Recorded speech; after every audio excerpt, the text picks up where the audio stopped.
Kaya nga. Tindahan, tanong pa sa tindahan. Walang tao lumalapit sa amin. Huwag naman ang ganyan na kasalanan nyo. Hindi naman ang ganong reason. Kasi kami pa nag-ayos nito, pati yung sa upuan. Oo.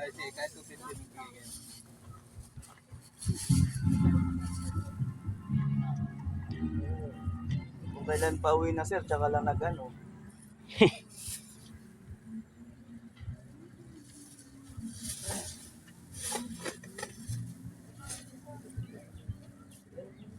Nilagyan na lang namin ng ano sir. Yan yung lori nila. Tapos, pag matay ito, pinapaupahan nyo, dapat inaayos nyo rin. Para alam nyo kung ano. Kasi kanina, pati yung upuan na yan, totoo yung upuan. Asa yung ano? Yung bakit pinapaupahan kayo? Walang problema sa pupahid, pero kailangan dapat may guide. At tagal namin dito, nagtanong pa kami pa doon, no? Walang lumalapit. Oo. Wala ka pala dito sir. Nga eh. Tapos bigla kayo lalapit na ano. Dapat, pag uwi kayo ito pinapaupahan yun, alam niyo yung presyo, kailangan maayos.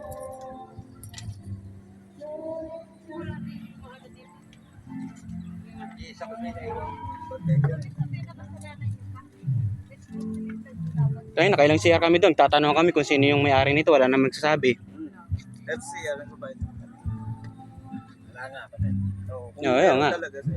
Para kasing Una pa lang, nakapagbayad na. Kahit yung mga naliligo dito, nagtanong-tanong kami rito eh.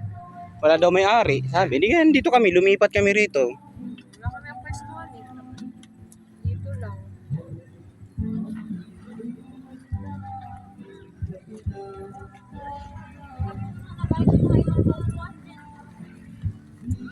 Hindi, bayaran na natin. Pero i-upload natin tong video na to. Pangit eh. Kaya nga eh. Ang pinapaupahan yung isang bagay, kailangan maayos. Kaya kailangan, bago ka pumunta rito, kailangan kayo rin ng sasama ko sa'yo. Eh kaso pagpunta namin dito, maski sa wala, nagtanong kami wala. Tapos pauwi kayo, bigla kayo susugot, sasabihin nyo na sa amin na gano'n, diba? Hindi rin maganda tayo. Maraming magandang cottage yan, hindi lang kayo doon. Eh hindi namin kasi alam. Wala nga ako dito kapatid, hindi ako nakikipagtawag. Alam mo kasi nga ako dito ako yung manis. Meron ako. Ayun na, sabi nyo nandun kayo. Masasabi nyo lang kanina. Ngayon na ako dumating kapatid. Oo, Sabi mo kanina.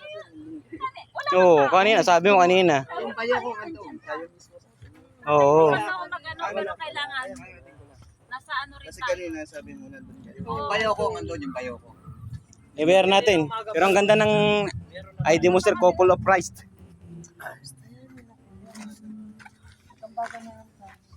Baga na lang tayo. Bayaran na natin yan. Papayad, pero kailangan. Kasi wala naman yan din. Tama na yung 200. Pwede na lang din. Matanda yun sa akin.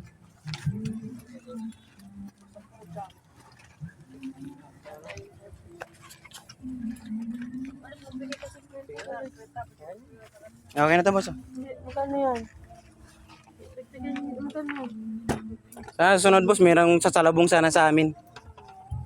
Natapasan nyo lang kasi ako yung manis. Kaya nga oh. Oo. Alauna na ako yung manis kapatid. Alauna ako manis. Ang oras kami na 12:30 nandyan na ho kami nakatambay eh. Napasyado kami. Ako'y nakatricycle eh. So kahit sa parking ho, meron kayo dapat na nauutusan dyan na magbabantay. Kasi parang lumalabas na parang... Ewan ko na, ayaw ko na sabihin.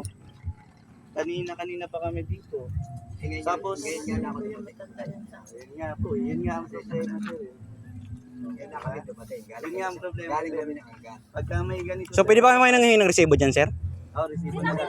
Oo. Walang resibo. O di ba? Bakit walang resibo?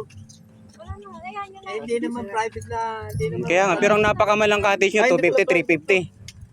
Public pala to. Tapos yun eh. Ibig sabihin, hindi naman kinukuha namin business firm dito. Hindi kagaya ng mga tindahan sa atin store na pwede ko yung magbigay ng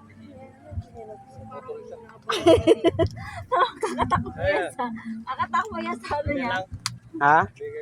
Na, binigyan natin 250. Ayan.